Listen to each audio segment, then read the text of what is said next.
33-годишниот Александар Димовски е роден во Битола. Неговата мајка го оставила во домот за деца без родители. Бил бебе, не го памети ликот, не го чул гласот, не ја допрел, не ја почувствувал незината љубов и грижа. Наместо мајчинска нежност во животот се соочувал со многу неправди, навреди. Бил тажен, повредуван, нарекуван со погредни зборови. Но останал храбар. Ги голтал солзите машки за да не му ја видат тагата. Ги пребродувал страдањата. Гневот го топил во љубов, за Бог и успеал да стекне пријатели, да се избори, да порасне. Битката ја продолжува и денес, но во срцето стојат лузните, вкоренети, неизбришани за навек. Се случуваше во мојот живот да имам неправди, да бидам умаловажен, што наставно не бев во моменти изедначен со нормалните луѓе. Наставно бев делен, се осеќав, иако бев помал, али ја осеќав таа горчина во мене. Низ животот се соочува со последиците од детската парализа. Едната нога му е покуса од другата. Одамна докторите му сугерирале операција за вештачки колкови, но пари нема. Потребни му се 1000 евра, а тој речиси двојно повеќе должи за неплатени сметки за кирија, струја, вода, данок, наталожени низ годините кога воопшто немал работа. Имам детска парализа со едната ослабена мускулатура, со другата нормална. И сега си имам исто така проблем со колковите. Како значи што ида годините напред, како што старам, така се ми се влошува кај мене проблем со колковите. Имам скртување на ногата, со десната нога околу 7-8 сантими. Тоа е значи голем проблем што делува и на кичма, искривање на кичма. И ми отежнува и работата. Државата му доделила стан, но вели без работа ништо не можел да направи. Станот е на 6 спрата, болките на нозете, особено по 30-тата, му создаваат сериозни проблеми. Некогаш се неиздрживи.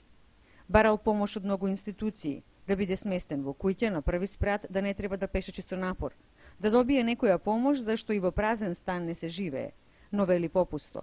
Се случува да гладува, да нема пари за лекови. Среќа пријателите кои ги стекнал низ животот и денес му помагаат кога му е претешко.